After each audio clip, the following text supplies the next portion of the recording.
اس کے بعد اللہ تعالیٰ نے فرمایا کہ بعض بندے ایسے ہوتے ہیں وَمِنَ النَّاسِ مَن يَعْبُدُ اللَّهَ عَلَى حَرْفٍ، کنارے پر بیٹھ کر رب کی عبادت کرتے ہیں، ان اصابہ خیر اطمأن بہ، اگر تو ہر چیز اچھی ہے، گھر میں اللہ نے بیٹا بھی دے دیا، اور جو بھینس تھی گائے تھی اس کو بھی بیٹی مل گئی ہے، اور جناب فیکٹری میں بھی اچھا نفع ہو رہا ہے، اور سب اچھا، تو یہ بڑا مسلمان، یہ بڑا حاجی، یہ بڑا نمازی۔ اور اگر وَإِنْ أَصَابَتْهُ فِتْنَةٌ، آزمائش آ جائے، رب اپنے بندے کو آزما لے، انقلب علی وجہہ، ایڑی پہ پھر جاتا ہے، دین سے بھاگ جاتا ہے، مجھے ایسا دین نہیں چاہیے، میرے ساتھ اتنی تکلیفیں آ رہی ہیں، پابندی لگ جائے کسی پر، جماعت پر، اور تھوڑی سی آزمائش آ جائے، نہیں بھائی بالکل بس میرے پاس نہیں آنا، مجھے نہیں ملنا، مجھے فون نہیں کرنا، تو فرمایا بعض لوگ کنارے پہ بیٹھ کر رب کی عبادت کرتے ہیں، ہر چیز اچھی ہو تو وہ بڑا حاجی نمازی ہوتا ہے، آزمائش آ جائے تو وہ پھر جاتا ہے، اعوذ باللہ۔ اسلامک اسکالر فضیلت الشیخ مفتی محمد یوسف تیبی حفظہ اللہ تعالی، فاضل مدینہ یونیورسٹی، خطیب مرکز اقصی، جی ٹی روڈ، گجرانوالہ۔ آج ہم 17واں پارہ اس کے معانی کا خلاصہ سن رہے ہیں۔ اس پارے کی ابتدا سورہ الانبیاء سے ہے، اور الانبیاء سے مراد ہے تمام انبیاء، مطلب کچھ صورتیں ایک نبی کے نام پر ہیں، اور کچھ یا یہ ایک صورت تمام انبیاء کے نام ہے، تو اس کا صاف مطلب یہی ہے کہ اس میں انبیاء کا تذکرہ ہے۔ شروع میں اللہ تبارک و تعالیٰ نے قیامت کے آنے کا تذکرہ فرمایا ہے، اقترب للناس حسابهم وهم فی غفلۃ معرضون، لوگوں کا حساب قریب آ گیا ہے اور وہ غفلت میں ہیں۔ عزیز بھائیوں اور بہنوں، وقت اتنی تیزی سے گزر رہا ہے، ابھی کل شور تھا جی رمضان آ رہا ہے، رمضان اب جا رہا ہے، اب اترائی شروع ہے، اور ہم کیسے اتنے بڑے ہو گئے پتہ ہی نہیں چلتا، اور ہم روزانہ 10 کام کرتے ہیں، اور مہینے میں سینکڑوں کام کرتے ہیں، اور سال میں ہزاروں کام کرتے ہیں، مگر اپنی پرانی زندگی کے 1 سال کی ایک بات یاد نہیں ہے، گم ہو گیا سب۔ تو حساب قریب آ رہا ہے، یہ گاڑی بہت تیز چل رہی ہے، یہ جو گھڑی ٹک ٹک کرتی ہے نا، یہ اس گاڑی کی آواز ہے جو گاڑی ہمیں قبر کی طرف لے جا رہی ہے، اور لوگ اس میں غفلت میں ہیں، لوگ بالکل غفلت میں ہیں، ان کو فکر ہی نہیں اس بات کی۔ یہ گاڑی چل رہی ہے، ہر شخص اپنے اپنے اسٹاپ پہ اتر رہا ہے، اور ایک دن اس گاڑی کا آخری اسٹاپ آ جائے گا، پھر گاڑی بند ہو جائے گی۔ تو شروع میں اللہ تعالیٰ نے اس کا تذکرہ فرمایا ہے، اس کے بعد نبوت کا اثبات اور توحید اللہ تعالیٰ کی، نبی صلی اللہ علیہ وسلم کو ماننا اور اللہ تعالیٰ کی عبادت کرنا، لا الہ الا اللہ محمد رسول اللہ، نبوت اور رسالت علی صاحب الصلاۃ والسلام، اس کا اثبات اللہ تعالیٰ نے کیا ہے کہ یہ لوگ جو ہیں، یہ ایک تو نبی صلی اللہ علیہ وسلم کی دعوت کو لاہیۃ قلوبہم، کھیل تماشا سمجھتے ہیں، سنجیدہ ہی نہیں ہوتے اس کے لیے، اور دوسرا یہ کہ آپس میں سرگوشیاں کرتے ہیں کہ تم سمجھدار ہو کر بھی جادو کو مان رہے ہو، یہ تو جادو ہے، اچھا بھلا آدمی ہے تو پھر بھی جادو کو مان رہا ہے، تو اس کو جادو کہہ کے ٹھکرا دیتے ہیں۔ تو یہ نبوت کے اس بات کے لیے کہ وہ جادو نہیں ہے، وہ سچے نبی ہیں صلی اللہ علیہ وسلم، مگر وہ اپنی دعوت کے عمل میں اتنے زیادہ محنت کرنے والے ہیں کہ لوگ ان کو جادو سمجھتے ہیں، وہ لوگ ان کا رد کرتے ہیں، لوگ ان کو گالیاں دیتے ہیں، وہ پھر بھی ان کو دعوت دیتے ہیں، اس وجہ سے کوئی مجنون کہہ دیتا ہے نعوذ باللہ، اور ان کی بات میں تاثیر ہے اور سمجھدار لوگ ماننے لگ جاتے ہیں، اس وجہ سے لوگ کہتے ہیں یہ تو جادو اثر ہے، ورنہ وہ تو اللہ کے سچے رسول ہیں صلی اللہ علیہ وسلم۔ اور پھر جہاں تک توحید کا تعلق ہے تو اللہ فرماتے ہیں لو کان فیہما آلہۃ الا اللہ لفسدتا، تم کتاب، سنت، قرآن، دین، اسلام، نبی محمد صلی اللہ علیہ وسلم کچھ بھی نہیں مانتے تو کوئی اپنی عقل سے کام لے لو۔ اگر ایک کائنات میں 2 رب ہوتے تو یہ تباہ و برباد ہو جاتی، کیونکہ دونوں کے اختیارات برابر ہوتے، دونوں کی خواہشات ٹکرا جاتی، کائنات برباد ہو جاتی۔ 2 ٹریکٹر لگا دو، ایک دھکا لگائے، دوسرا اس کو دھکا لگائے اور فل زور لگوا دو، برباد ہوں گے کہ نہیں؟ اور نہیں سمجھے؟ 2 ٹریکٹروں کی کمر جوڑ دو یا سامنے سے جوڑ دو، دونوں کا زور لگوا دو، تو جب 2 طاقتوروں کے خواہشات آپس میں ٹکراتی اور دونوں زور لگا دیتے تو کائنات تباہ ہو جاتی۔ مثال کے طور پر ایک کہتا ہے کہ یہ آج سورج چڑھنا، دوسرا کہتا ہے نہیں چڑھنا، ایک کہتا ہے بارش ہوگی، دوسرا کہتا ہے نہیں ہونے دوں گا، تو کیا ہوگا؟ تو جب سموتھلی پوری کائنات چل رہی ہے،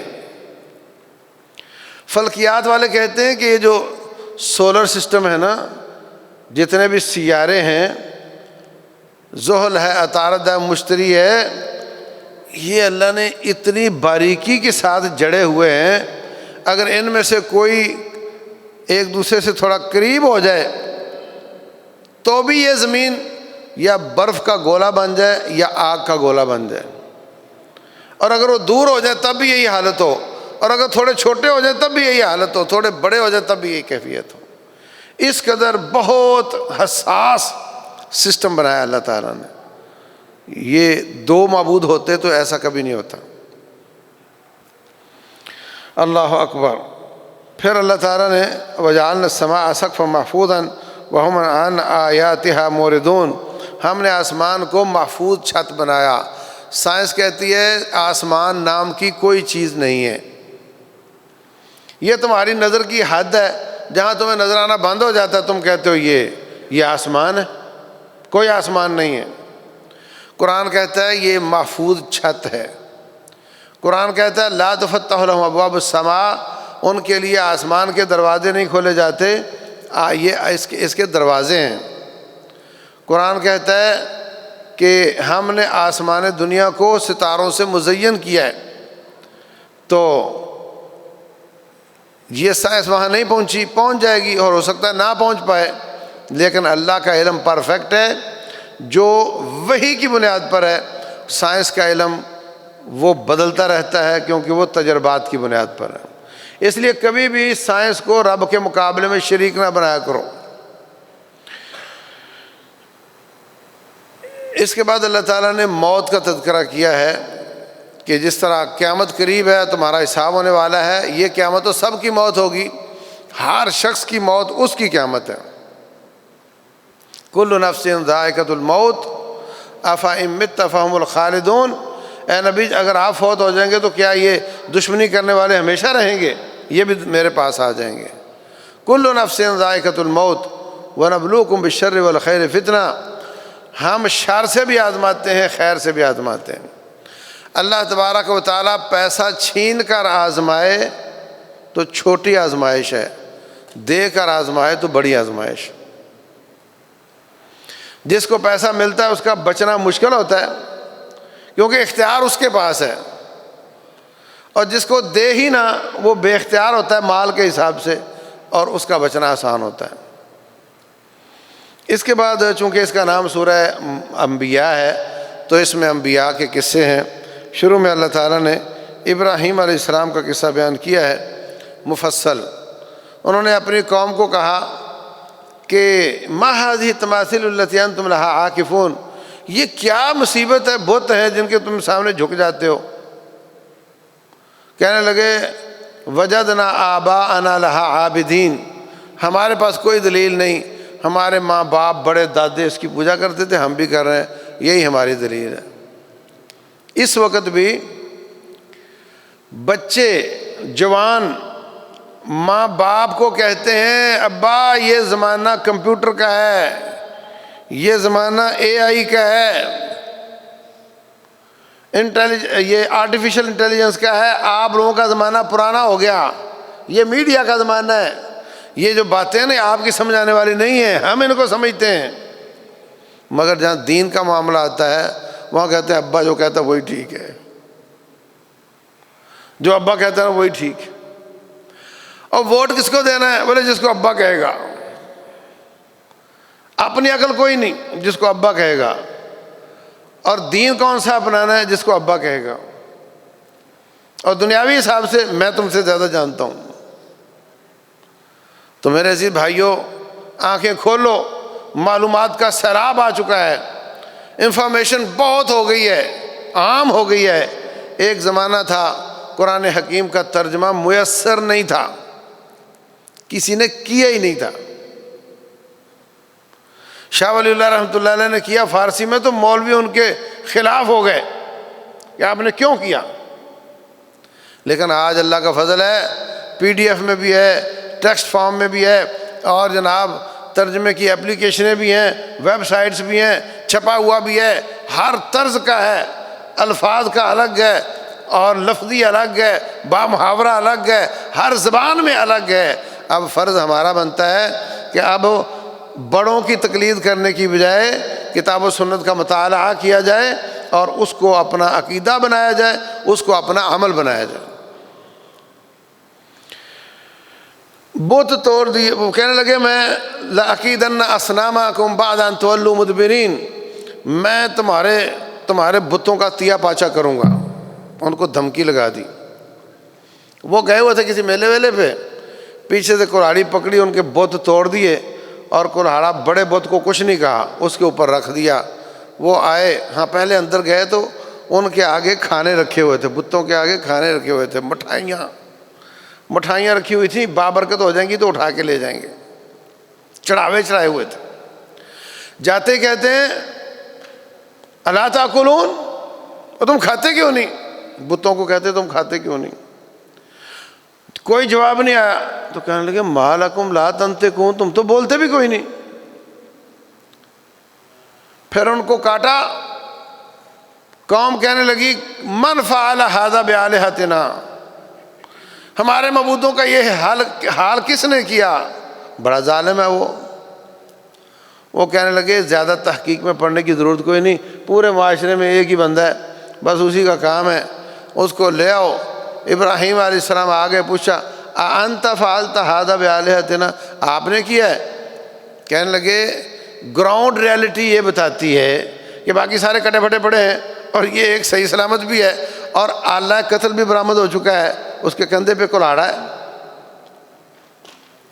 تو جو تحقیقات کے پیرامیٹر ہیں اس حساب سے تو یہ سارا اس نے کیا ہے۔ بل فعلہ کبیرہم ھذا، تو کہنے لگے ابراہیم، اچھا کہنے لگے فاسألوہم ان کانوا ینطقون۔ تحقیق کا پہلا مرحلہ یہ ہوتا ہے کہ اگر کوئی وکٹم ہو تو اس وکٹم کو پوچھا جاتا ہے، مثلا کسی کو گولی لگ گئی ہے مگر ابھی زندہ ہے، تو سب سے پہلے تو اس کو پوچھو نا۔ تو جس کی ٹانگ ٹوٹی ہے، جس کا بازو کٹا ہے، وہ مرا تو نہیں نا تمہارے حساب سے، اس کو پوچھو کس نے مارا اس کو۔ منہ لٹک گئے ان کے، کہنے لگے وَلَقَدْ عَلِمْتَ مَا هَؤُلَاءِ يَنطِقُونَ، ابراہیم تمہیں پتہ تو ہے کہ یہ بات نہیں کر سکتے۔ تو کہنے لگے اُفٍّ لَكُمْ وَلِمَا تَعْبُدُونَ مِن دُونِ اللَّهِ، افسوس ہے تمہاری عقلوں پر، ان کی پوجا کرتے ہو، نہ اپنے دفاع کر سکتے ہیں، نہ تمہارا اور نہ تمہارے کسی نفع نقصان کے مالک ہیں۔ وہ کہنے لگے باتوں میں نہیں، ہم اس سے پورا اتر سکتے، اس کو پکڑو اور اس کو آگ میں ڈالو۔ ہو سکتا ہے پھر وہ کیس لے گئے ہوں بادشاہ کے پاس، بادشاہ نے کہا ہاں کس کو رب مانتے ہو؟ کئی لوگ اس کو نمرود کہتے ہیں، یہ پکی بات نہیں ہے لیکن چلو نمرود کہہ لو۔ انہوں نے کہا میرا رب وہ ہے جو زندگی اور موت کا مالک ہے۔ کہنے لگا یہ کام تو میں بھی کرتا ہوں، میں جس کو چاہوں قتل کر دوں، جس کو چاہوں چھوڑ دوں۔ کہنے لگے اچھا تو پھر میرا رب وہ ہے جو مشرق سے سورج نکالتا ہے، اگر تو رب ہے تو مغرب سے نکال۔ لاجواب ہو گیا، قوم بھی لاجواب، حکمران بھی لاجواب، اب کہتے ہیں ان کو جلا دو۔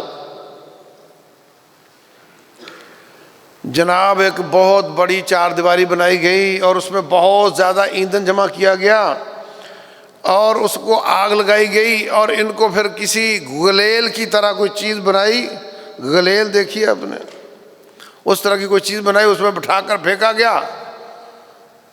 اللہ تعالیٰ فرماتے ہیں قُلْنَا يَا نَارُ كُونِي بَرْدًا وَسَلَامًا عَلَىٰ إِبْرَاهِيمَ، آگ ٹھنڈی اور سلامتی والی ہو جا۔ اگر صرف ٹھنڈی کہتے تو سردی سے ہو سکتا ہے نقصان ہوتا، کہا سلامتی والی ٹھنڈی والی ہو جا۔ بیٹھے رہے، کئی دن بیٹھے رہے، آگ بجھی، اٹھ کر باہر آ گیا۔ کتنا بڑا معجزہ تھا یہ، اللہ جانتا۔ ہمارے زمانے کے لوگ ہوتے ہیں نا تو چوم چوم کر ان کو، اور جناب ان کی اتنی زیادہ ان کی ہو سکتا ہے عبادت شروع کر دیتے، لیکن کتنی بدبخت قوم تھی، اتنا بڑا معجزہ دیکھ کر بھی ایمان نہیں لائے۔ اللہ اکبر۔ تو یہ قصہ اللہ تبارک و تعالیٰ نے بیان کیا ہے۔ ہمارے نبی صلی اللہ علیہ وسلم نے 360 بتوں والے کعبے کا طواف کیا مگر توڑے نہیں، اس وقت طاقت نہیں تھی۔ ابراہیم علیہ السلام نے رب کے حکم پر طاقت نہیں تھی مگر توڑ دیے۔ ہمارے نبی صلی اللہ علیہ وسلم نے طاقت نہیں تھی، نہیں توڑے، پھر جب طاقت حاصل ہوئی تو توڑ دیے۔ تو بعض نوجوانوں کو جوش اٹھتا ہے، وہ اٹھ کر قبریں گرانے لگ جاتے ہیں۔ ہمارے نبی کی سنت یہ ہے صلی اللہ علیہ وسلم کہ اس طرح نہیں کرنا، وہ آپ کے توڑنے کے بعد اس سے بھی اچھا بنا لیں گے اور آپ پر کیس ہو جائے گا، آپ جیل میں چلے جاؤ گے۔ تو یہ دعوت کا اپنا اپنا طریقہ ہے، ہمارے نبی صلی اللہ علیہ وسلم کا یہ طریقہ ہے۔ اللہ نے ان کو یہ فرمایا۔ اس کے بعد پھر وہ وہاں سے نکل کھڑے ہوئے، عراق سے نکلے تو فلسطین آئے، فلسطین سے بیٹا مکہ میں آباد کر دیا، بیوی اور بیٹے کو، اور بعد میں پھر وہ آئے مکہ میں اور بیت اللہ کو بنایا جب وہ جوان ہوئے۔ اس کے بعد حضرت یونس علیہ السلام کا قصہ ہے، پہلے میں بتا بھی چکا ہوں کہ وہ اپنی قوم کو چھوڑ کر سمندر کا سفر کرنے لگ گئے، وہاں پہ ان کو گرا دیا گیا اور مچھلی کے پیٹ میں چلے گئے۔ لا الہ الا انت سبحانک انی کنت من الظالمین پڑھا۔ اللہ فرماتے ہیں اگر وہ جملے نہ بولتے تو قیامت تک مچھلی کے پیٹ میں رہتے، تو ان کو اس نے نکال دیا اور پھر دوبارہ نارمل زندگی گزارنے لگ گئے۔ زکریہ علیہ السلام کا قصہ بھی گزر چکا ہے کہ وہ حضرت مریم علیہ السلام کو رب نے ایسے پھل دیے، ایسا رزق دیا جو انہوں نے لا کر نہیں دیا تھا، تو کہنے لگے یہ کہاں سے آیا؟ کہا یہ اللہ نے دیا ہے۔ تو اس سے ان کے دل میں امید پیدا ہوئی، انہوں نے کہا یا اللہ مجھے نہیں پتا، اگرچہ میری بیوی بانجھ ہے، میں بھی بوڑھا ہوں، مجھے بچہ چاہیے۔ تو یہ ہوتی ہے نیک فالی، ایک ہوتی بد فالی، ایک ہوتی نیک فال۔ بہت اہم بات ہے۔ یہ بلی گزر گئی ہے تو اب میرے ساتھ یہ ہو جائے گا، ابھی میں گھر کے باہر انڈے کے چھلکے دیکھے ہیں، اب پتہ نہیں کیا ہو جائے گا، ہتھیلی میں کھجلی ہو رہی تو کیا ہو جائے گا، میرے گھر میں بچہ پیدا ہوا، یہ عورت بانجھ تھی، یہ وہاں سے گزر گئی ہے تو اب پتہ نہیں کیا ہو جائے گا۔ یہ سب بدفالیاں ہیں۔ بدفالی اسلام میں جائز نہیں۔ تیرا ہفتہ کیسا رہے گا؟ ویکلی میگزین جتنے بھی چھپتے ہیں، جنگ کا، انواع وقت کا، سب میں یہ بکواسات لکھی ہوتی ہیں۔ تیرا کون سا ستارہ ہے؟ یہ کفر ہے۔ تقدیریں میرے رب کے ہاتھ میں، ستاروں کے پاس نہیں ہیں۔ ہاتھ کی انگلیاں دیکھنا اور اس میں غیب کی خبریں بتانا، ایسے شخص سے پوچھنے والے کی نماز ضائع ہو جاتی 40 دن، اور جو اس کے بتائے ہوئے پر یقین کر لیتا ہے وہ اللہ کی شریعت کا منکر ہو جاتا ہے۔ من اتی کاہنا او عرافا فصدق بما یقول فقد کفر بما نزل علی محمد صلی اللہ علیہ وسلم۔ بد فالی جائز نہیں، نیک فالی جائز ہے۔ دیکھا مریم کو اللہ نے رزق دیا ہے تو وہاں سے امید بنا لی، امید تازہ کر لی اللہ تعالیٰ سے، اور بیٹا مانگ لیا۔ رسول اللہ صلی اللہ علیہ وسلم صلح حدیبیہ کر رہے ہیں، مقابلے میں کافروں کی طرف سے سہیل بن عمر آیا۔ آپ نے فرمایا لو بھائی، سہیل سہل سے ہے، سہل کا معنی آسان، لو جی سہیل آ گیا نا، اب لگتا ہے معاہدہ آسان ہو جائے گا۔ کوئی دکان پہ لفظ لکھا دیکھ لیا، قرآن کھولا تو جو آیت سامنے آئی اس کو دیکھ لیا، اور وہ اس سے اچھا معنی نکال کر اللہ پر کوئی اچھی امید وابستہ کر لینا، یہ نیک فعلی ہوتی۔ تو رسول اللہ صلی اللہ علیہ وسلم اس کو پسند کرتے تھے۔ ایک آدمی رشتہ دیکھنے گیا تو اس کے گھر کی طرف جاتے ہوئے مجھے گیا نا جب، تو سارے جو موڑ تھے وہ دائیں طرف ہی تھے، آگے گیا دائیں ہو گیا، آگے گیا پھر دائیں ہو گیا، آگے گیا پھر دائیں ہوا تو اس کا گھر آ گیا۔ تو دائیں کو عربی میں یمین کہتے ہیں، یمین کا معنی ہوتا ہے برکت، تو اس نے اس سے نکالا کہ اس رشتے میں برکت ہوگی۔ میں صرف طریقہ بتا رہا ہوں آپ کو۔ تو کسی بھی لفظ سے کوئی کان میں جملہ پڑ گیا، کوئی نظر آ گئی چیز، اس سے کوئی اچھا معنی نکال کر اللہ سے امیدیں وابستہ کر لینا۔ رسول اللہ صلی اللہ علیہ وسلم فرماتے ہیں، اللہ کا فرمان ہے انا عند ظن عبدی بی، میں اپنے بارے میں بندے کے گمان کے مطابق ہو جاتا ہوں، میرا بندہ میرے بارے جیسا گمان کرے میں ویسا ہو جاتا ہوں۔ تو یہ ٹھیک ہے۔ تو بہر صورت حضرت زکریا علیہ السلام نے یہ نیک فعلی لی، اللہ نے ان کو بیٹا دے دیا۔ اس کے بعد آخر میں اللہ تبارک و تعالیٰ نے کچھ قیامت کے احوال بیان کیے ہیں۔ یوم نطوی السماء کطی السجل للکتب کما بدأنا اول خلق نعیدہ، ہم آسمانوں کو لپیٹ کر ہاتھ میں لے لیں گے۔ والارض جمیعا قبضتہ یوم القیامہ، ساری زمین نے لپیٹ کر اللہ ہاتھ میں لے لے گا۔ والسماوات مطویات بیمینہ، آسمان بھی اللہ کے سیدھے ہاتھ میں گول کر کے لے لے گا اللہ، اور اللہ فرمائے گا انا الملک، میں ہوں بادشاہ۔ این الجبارون، وہ دنیا کے فرعون کہاں ہیں اب، جو کہتے تھے میری کرسی بڑی مضبوط ہے، کہاں ہے؟ کوئی جواب نہیں دے گا۔ اللہ پوچھے گا بتاؤ لمن الملک اليوم، آج کس کی بادشاہی ہے؟ کوئی نہیں بولے گا، خود ہی بتائے گا للہ الواحد القہار، ایک اکیلے غالب رب کی بادشاہی ہے۔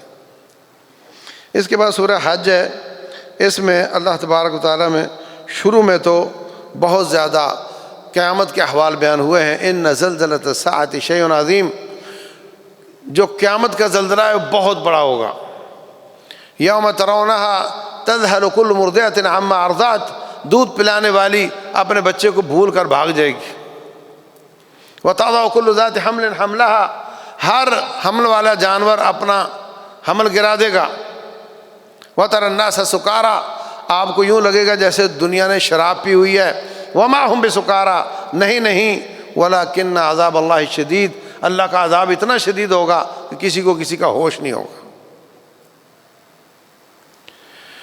تو یہ قیامت کے احوال ہیں۔ یہ پہاڑ، اتنا شدید زلزلہ ہوگا کہ پہاڑ ریزہ ریزہ ہو کر برابر ہو جائیں گے، ساری زمین برابر ہو جائے گی۔ تو اس کے بعد اللہ تعالیٰ نے کچھ حج کے احکام بیان کیے ہیں۔ حضرت ابراہیم علیہ السلام کا کعبۃ اللہ کو بنانا اور اللہ کا فرمانا طہر بیت وطہر بیتی للطائفین والقائمین والرکع السجود، جو رکوع سجدہ کرنے والے ہیں اور جو قیام کرنے والے ہیں، جو طواف کرنے والے ہیں، ان کے لیے میرے گھر کو پاک کر۔ ایک ہوتا ہے پاک، ایک ہوتا ہے صاف، دونوں میں فرق ہے۔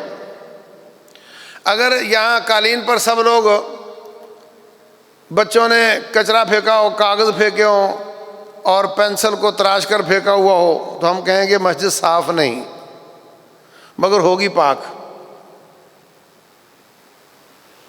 پاک ہوگی مگر صاف نہیں ہوگی۔ تو مسجدوں کو پاک بھی رکھنا چاہیے، صاف بھی رکھنا چاہیے۔ اس میں کسی قسم کا کچرا نہیں ہونا چاہیے، اور اس کو پاک بھی رکھنا چاہیے۔ طہارت پاکیزگی ہے، اس میں کسی قسم کی پلیدی نہیں ہونی چاہیے۔ اس کے بعد اللہ تعالیٰ نے فرمایا کہ بعض بندے ایسے ہوتے ہیں، وَمِنَ النَّاسِ مَن يَعْبُدُ اللَّهَ عَلَى حَرْفٍ، کنارے پر بیٹھ کر رب کی عبادت کرتے ہیں۔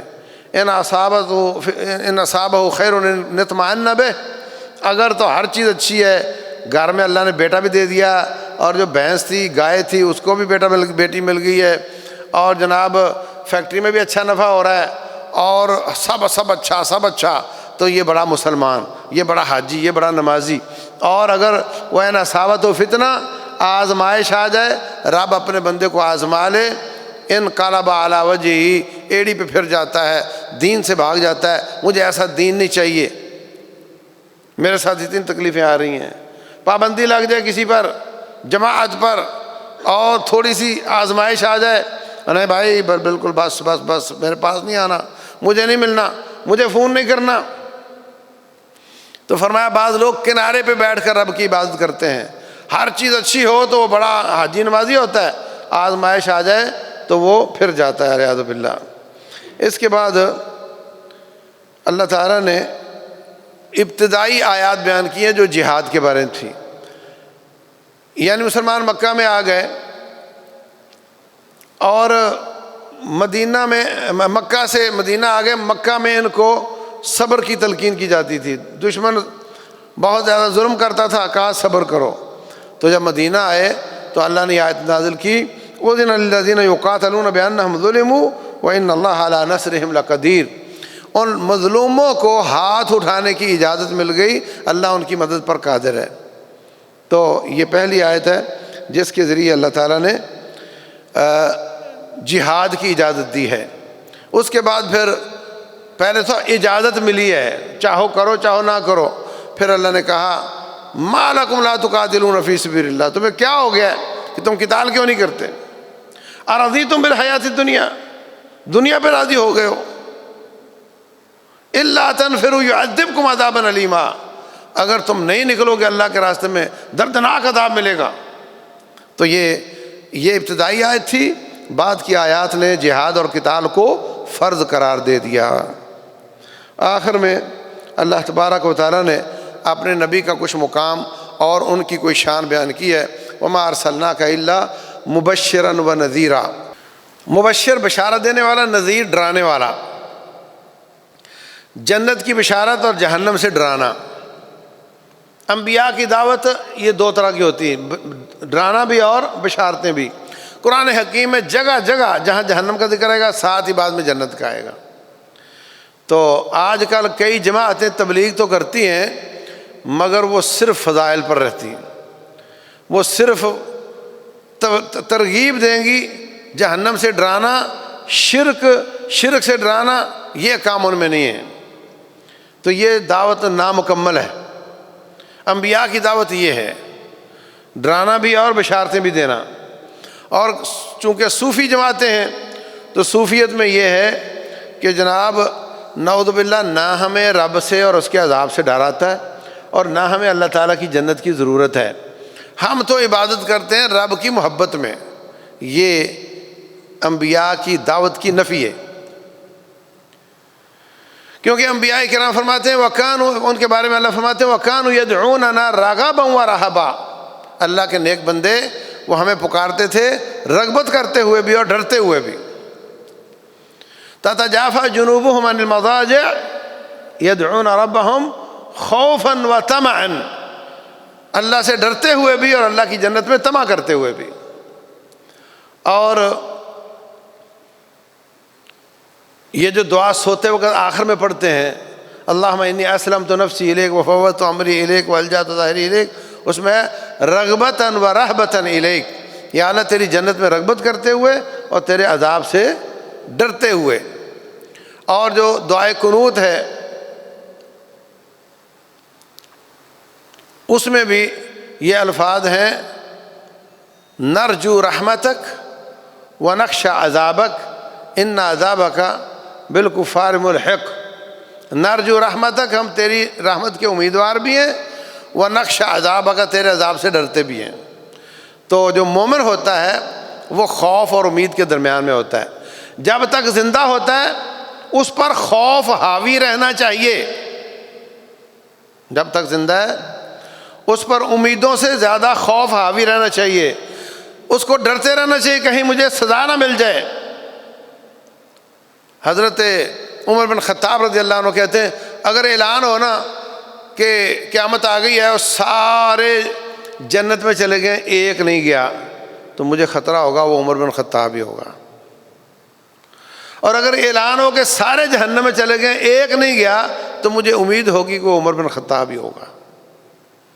تو انسان انتہا درجے کی رب سے امید بھی رکھے، انتہا درجے کی رب سے خوف بھی رکھے، اور جب تک زندہ ہے خوف غالب رہنا چاہیے، اور جب موت قریب آئے تو پھر امید غالب ہونی چاہیے کہ انشاءاللہ اللہ مجھے ضائع نہیں کرے گا۔